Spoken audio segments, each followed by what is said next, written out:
Hey, Jermaien Griggs here, and I must say that in the last week that I've released the last 3 videos, I have just been overwhelmed by so many great comments and emails, and I'm just thankful to you guys for watching my videos. You know, I know you're going to say, Jermaien, wait a minute, you're helping us.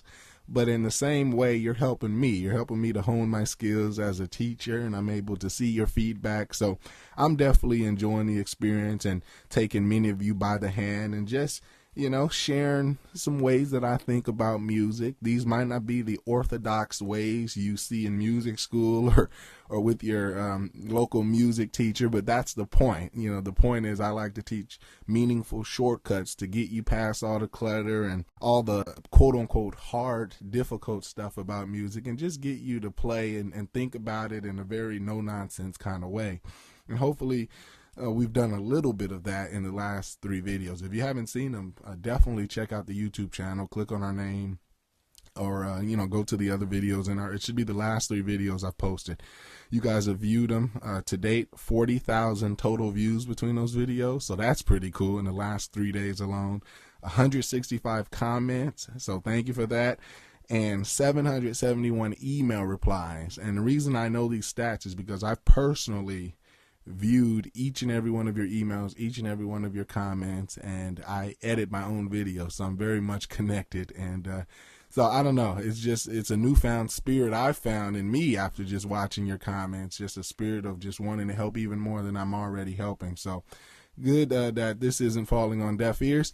And I got the final thing to show you here that's going to connect this all together. Not the final thing, but I think this is something that's really going to connect the past 3 videos together, because in the first video it was all about finding the key of the song, right?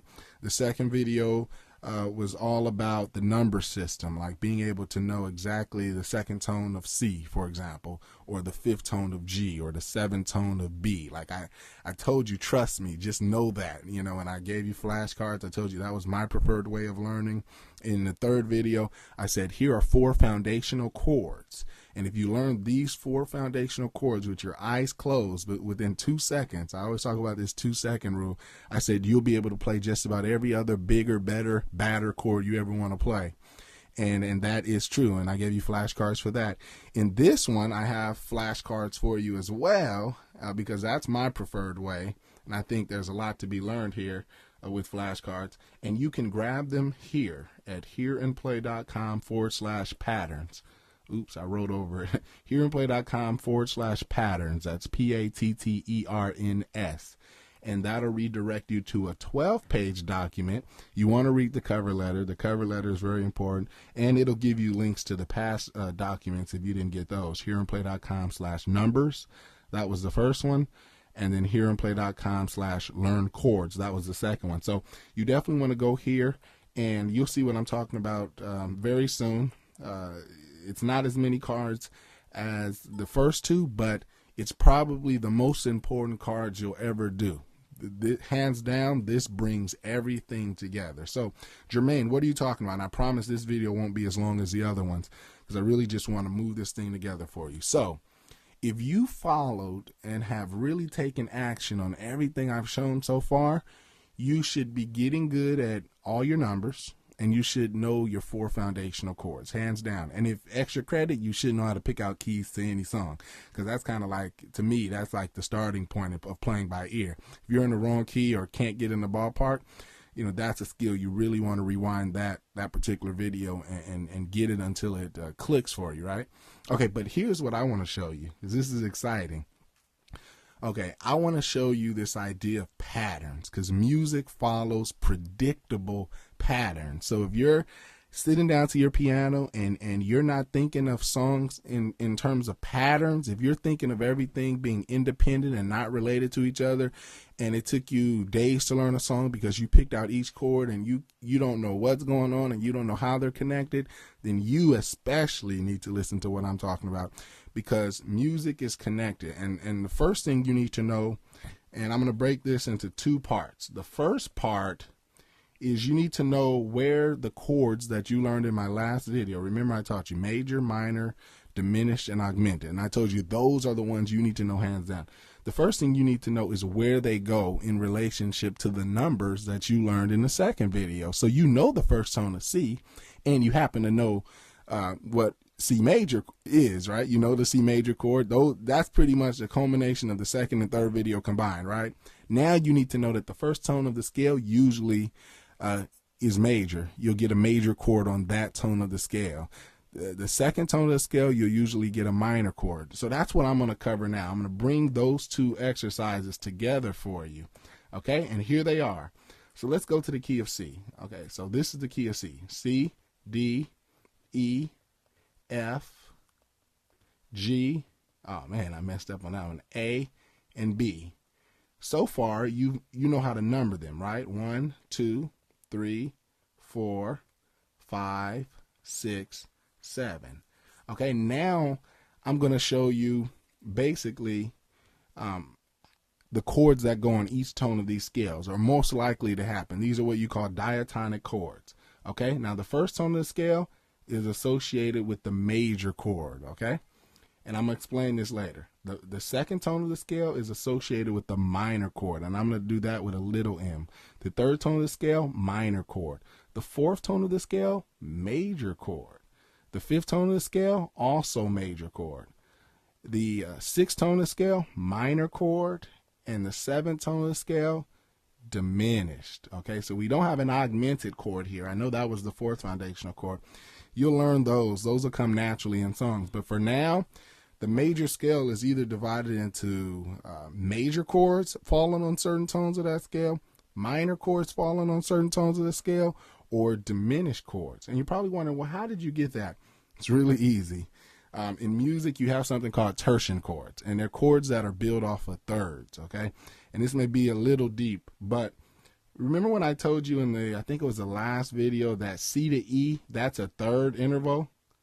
That right there, that's a third interval. Now, here's the real big secret about knowing third intervals. They basically skip an alphabet letter, okay? So C to E, because we skip D, which is an alphabet letter, right? We're playing a third. It doesn't matter. As long as you're skipping an alphabet letter, it's a third, okay? E to G, that's also a third. It's skipping an alphabet letter. Or another way people look at it is that it encompasses 3 letters. So C, D, and E, how many letters is that? Count them. 1, 2, 3. It's a third. If I have an interval between G and B, it's a third because it encompasses, it wraps around 3 total alphabet letters. Yeah, you're not playing the A. The A is in the middle. You're skipping it. Like I said, that's one way to look at it. But it's encompassing 3 alphabet letters. So whenever you hear somebody say thirds and fourths, the fourths works the same way. C to F is a fourth because it encompasses 4 alphabet letters. 1, 2, 3, 4. F to B, that would be a fourth too because it encompasses 4 alphabet letters. So just understand that that's what we call intervals. Important for you to know, but that's more on the theory side. But I've explained to you what maybe a teacher would take, I don't know, days to explain. Just remember alphabet letters. If you know the alphabet letters, you know how to count them. You know how to define any interval. Now, if I said C to D sharp, and I didn't call this E flat right here, I called it D sharp, technically that's a second because it only encompasses 2 alphabet letters. But the minute you call it E flat, and that's the correct way to say it if you were going to talk about a C minor chord, then it's a third, okay? Neither here nor there for that exercise. But all you do is you take thirds or every other note of the scale, and that creates a chord. Okay, so say my 1 chord, because remember the first tone of the scale, that's the 1 chord. Let me skip every other letter. C, E, G. What does that create? It creates a major chord. Now my 2 chord, let me take every other note. D, F, A. Well, what is that? You know your flashcards, remember? That was video number 2. Well, that's a minor chord. Okay, what if I took my 3rd chord of the scale, starting on E, and I skipped every other letter? E, G, B. Well, what does that create? That's a minor chord, and I know it with my eyes closed because you told me to do those flashcards, Jay. Okay, what about the 4th chord of the scale? F, A, C. What's that? Major chord. I remember that from my flashcards. The 5th tone, G, B, D. That's major as well. 6th tone, A, C, E. That's minor. Wow. And, you know, it encompasses 3 alphabet letters, A, B, C, but You know, obviously we're playing A to C, but it's encompassing 3 alphabet letters. And then we're playing C to E. So combined, that's an A minor chord. It's a minor chord. And then our 7th tone of the scale, notice it, B, D, F. You learned that in the flashcards. It's neither a major, it's neither a minor, but it's a diminished chord. Okay, so that's where the chords are connected. So anybody who's ever wondered, okay, Jermaine, I know the chords, you know, I did exactly what you said, but where do I put them? That's where you put them. That I won't say that's exactly all the time where you're going to put them, but 70-80% of the time, that's where they're going to fall. So if you're good at picking out, and this is kind of goes back to the first video, if you're good at finding the key of a song, and if you're good at finding the key of the bass, if you're hearing a song and say a song has 4 chords in it, and you've gotten good at hearing the bass of those songs, and not only do you know the key because you did that exercise, but you could hear that the bass is going from C, and then the bass is going to A, then the bass is going to D, then the bass is going to G, and then the bass is coming back to C. First of all, pause.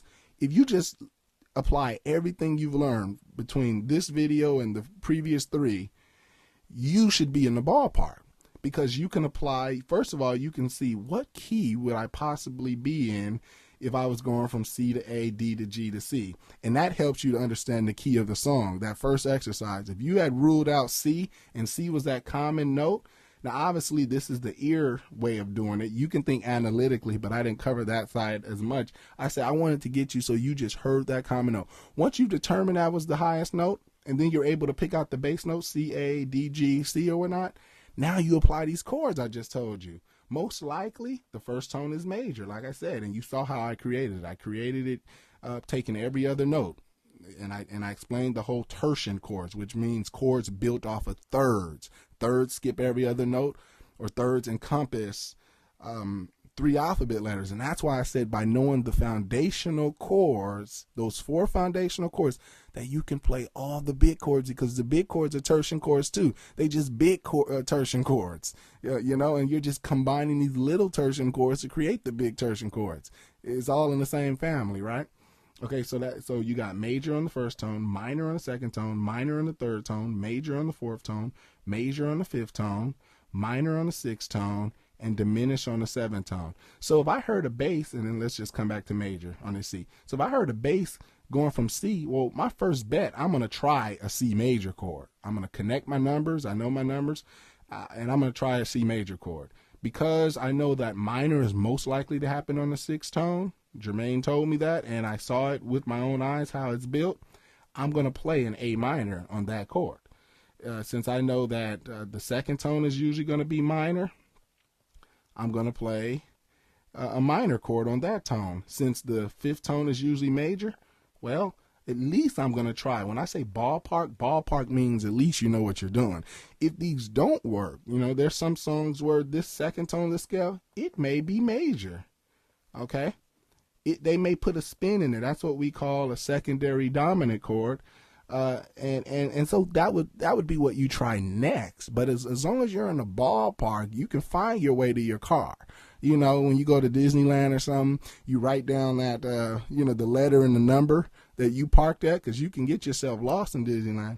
But let's just say you forgot to write down a number. As long as you wrote down that you and Mickey in Mickey's parking area instead of Donald Duck, at least you're in the ballpark and you can look around for your car. And that's kind of what I want to get you to do now, instead of going at this thing random. So once you're a major, you know, you're at the 5th tone, that's most likely to be major. So then and that's going to bring you back home to major.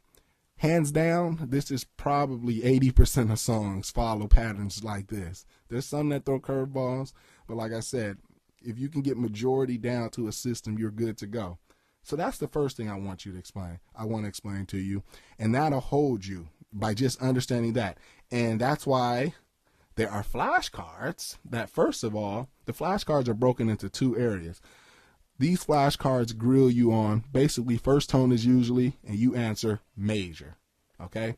2nd tone is usually, and you're going to answer minor, okay? So these flashcards go with each other. I'm basically, and do these over and over until it's second nature to you. You should know what the 1st tone of any scale is as a chord. The 2nd tone, what is it usually as a chord? 3rd tone, what is it usually as a chord? And then, now that you know your numbers, remember from the second video, combining these two together, you should know your chords for every tone of the scale. I repeat, combining these two flashcards together, these concepts, you should know your chords for every key. And it's not rocket science, because you know your numbers, and you know that on each tone of the scale falls a certain kind of chord. So why go at this thing individually? Combine the two systems together, and now you have like a dynamic system, that like an assembly line, right? You're not saying, oh man, now I need to go to F and learn all those separately. No, you've already learned the numbers of F, and you know that it doesn't matter what universe or what planet you're on, the second tone is usually going to be minor. So you just apply now what you know about the chords, and you know the chords too from the last flashcards. So this system is coming together slowly and surely for you. Now here's the last thing I want to show you in this video. Okay, so now that you know where the chords go, let me explain something to you that is very profound if you don't know it already. And this is called the circle of fifths. And this thing you should print out and hang on every corner of your music room, because it's just that important. And what it does is it gives you it does many things. For sight reading, it establishes how many flats or sharps are in the key. It's a great reference chart for that, but we're not using it for that. We're using it because it establishes the flow of music. Repeat that with me. The circle of fifths. No, really, repeat it. The circle of fifths establishes the flow of music. And really, I like to go in this direction, okay? I like to go counterclockwise. So always remember the opposite direction of your clock. If your clock tells time in this direction, right? Well, music flows mainly in popular music and Western music. It flows, all of music actually, it flows in this direction. Now, this chart calls it fourths. You can call it anything you want. Fourths and fifths are almost the same. They're pretty much the same thing. They're inverses of each other, meaning if you go from C up to G, it's a fifth. Okay? If you go from C down to G, it's a fourth. Flip. So in music, you would think if you hit C on your keyboard and you went down to G, well, G is G, right? It's just a lower G. And if I go from C up to G, well, it's the same G, ain't it? Won't it sound? So that's why fourths and fifths are it's like a thin line between them, because C down to G. Remember when I explained alphabet letters? How many alphabet letters are between C and G? You're getting like 15 lessons in this. How many alphabet letters between C and G going in a downward direction? Okay, 1, 2, 3, 4. So going down from C to G is a fourth. But going up, how many alphabet letters are in between C and G going up? 1, 2, 3, 4, 5. Going up to G is a fifth. That's why I say all that to say, you can call it circle of fourths. Some people call it circle of fourths. It's just how you look at it, right? Some people call it circle of fifths. I don't care how you call it. I generally like to say fourths go in this direction. It's just easier to think about it. Some people think of this as C is the fifth, because if you know your numbers, you know that C is the fifth of F. F is the fifth of B flat. B flat is the fifth of E flat. E flat is the fifth of A flat. A flat is the fifth of D flat. You could think of it that way as well. Or you can think of it as F is the fourth of C. B flat is the fourth of F. E flat is the fourth of B flat. A flat is the fourth of E flat. So it's all about your reference point. You can put the power in C's hand and look at it in terms of C being the fifth of the next key going in this direction, or you can put the power in the F in F's hand and say that it's the fourth of C. Okay? Got me? However you look at it, this is the flow of music, meaning most of the chord progressions you're going to hear in real songs are going to flow in patterns like this. Okay, most of the chords you're going to hear in songs are going to flow in patterns like this. Remember that pattern I told you earlier? We were going from the 1 to the 6 to the 2 to the 5 to the 1. I believe we were going, let me go back here. We were going from C, and I told you what if the bass went to A, and then the bass went to D, and then the bass went to G, and then it came back home to C. So that's like 5 different chords. Here's the first chord, second chord, third chord, fourth chord, and now we're back home to the fifth chord. Well, remember those notes, C, A, D, G. and I want you to find them on this circle. Well, here's C, but then we're going to reset, and we're going to come to A. Remember, this is the flow of music, like this. Okay, it goes up. And then remember, what was the next one? Wasn't it D? Wow, these are connected. Remember G?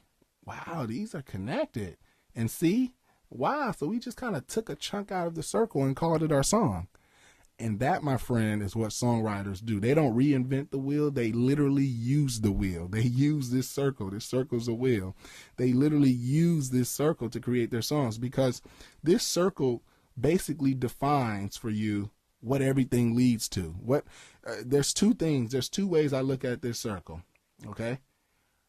And that's why I said print this out 5 times.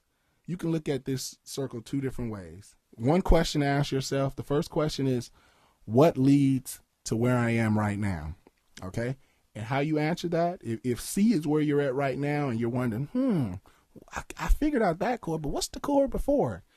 Usually, and this follows my 80 rule, my 80% rule, usually the chord that's going to lead to it, the answer to the first question is whatever is on this side of the circle. So the circle's going in a counterclockwise direction. Whatever is right before that key on the circle is what commonly leads to it. It's going to be your number one choice. If there was a hierarchy of choice, like I said in the last video, that should be your first option right there. Trial and error. If we're going to do this trial and error, let's make it an educated hypothesis and not just point. So if I'm looking for a chord that is going to pull me to C, most likely out of all my options, it's going to be G. That's going to be the number one hands down choice for me right now. So that's the first question to ask yourself. What pulls to where I want to go or where I am? What pulls? What's the strongest pull to where I am right now? Let's do some exercise.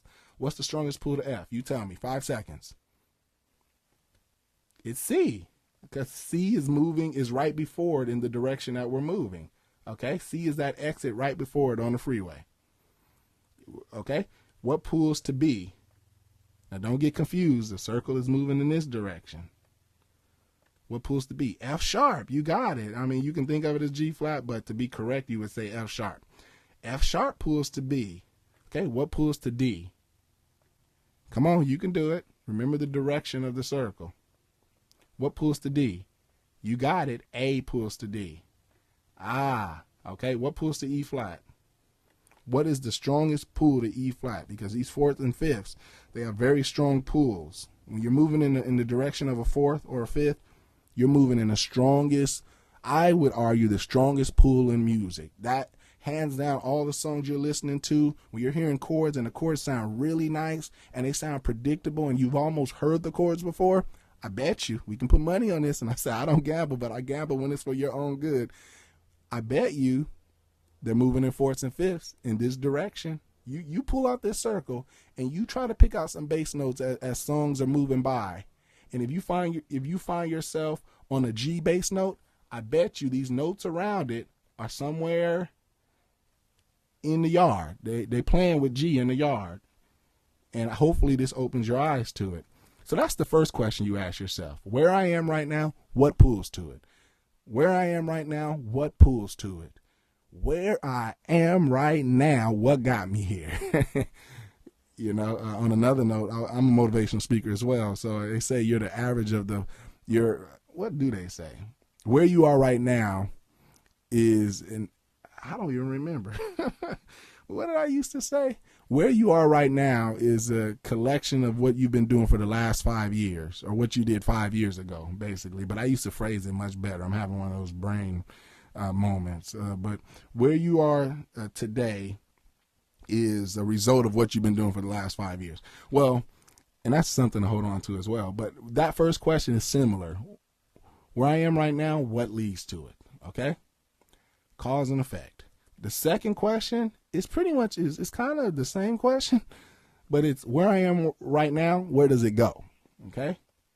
Where I am right now, where does it go? And it's kind of the same question, just phrased a little differently. So if I'm on C, I found myself on C, where am I most likely to go? Where am I most likely to go? According to this circle. Stay with the flow of the circle, y'all.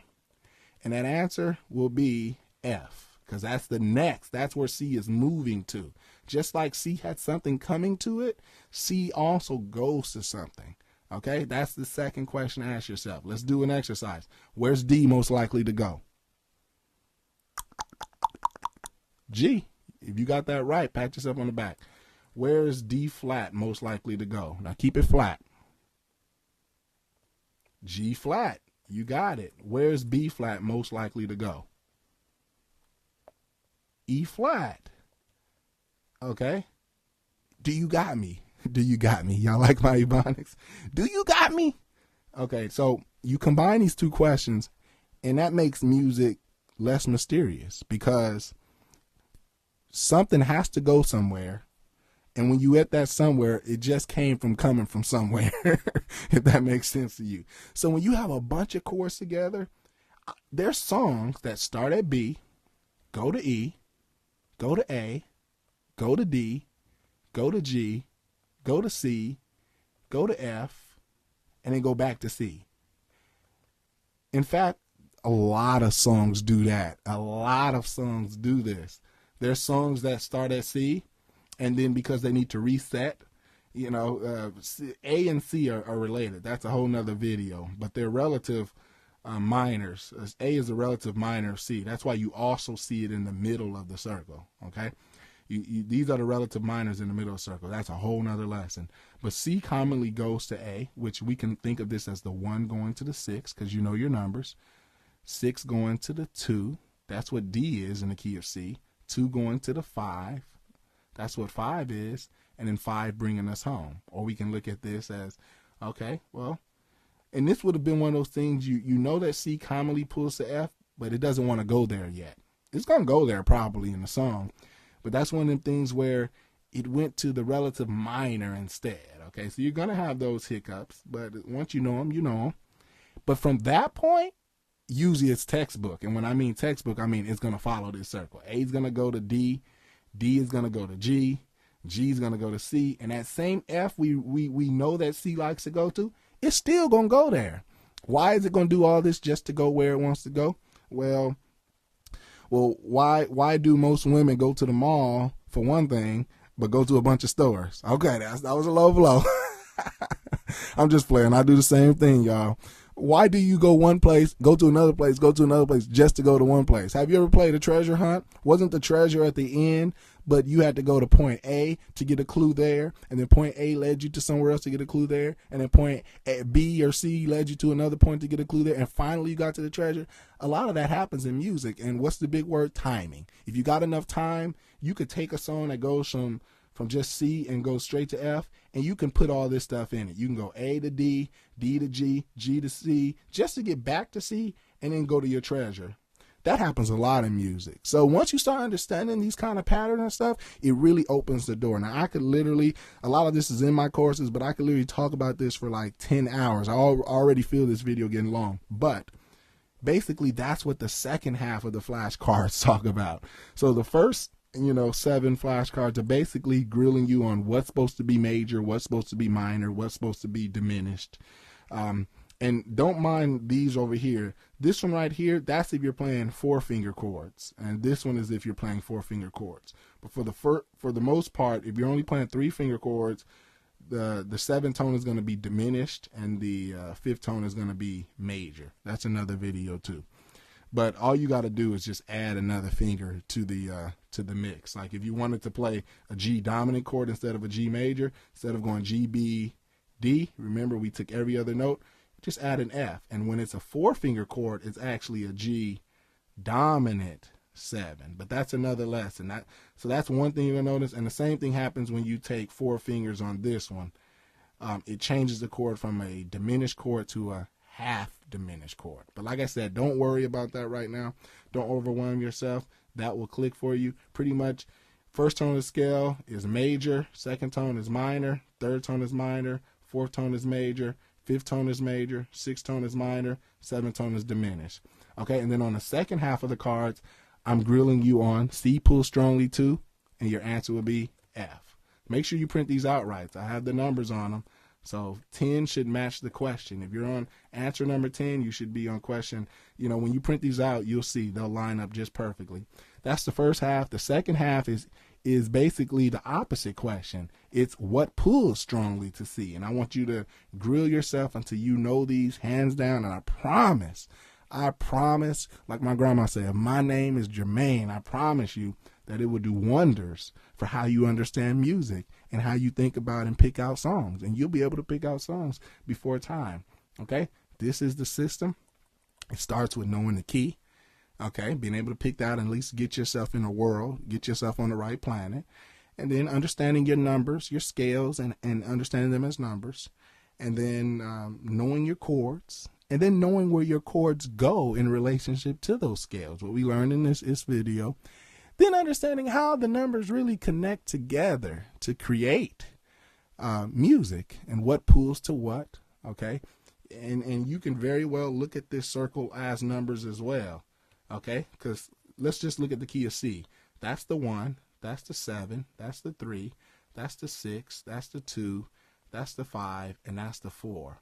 So really, this half of the circle is the C major scale. If you think about it, if you know your numbers, C is 1, D is 2, E is 3, F is 4, G is 5, A is 6, and B is 7. But we've arranged them in how they usually flow, because music don't just flow with the major scale. How many songs just go C to D to E? You know, if you want nursery rhymes, maybe they'll go from C to D to E to F. That's just the scale. But when you look at the scale this way, from B to E to A to D to G to C to F, that's how music flows, and it flows in and out of, you know, the scale and the key that you're in.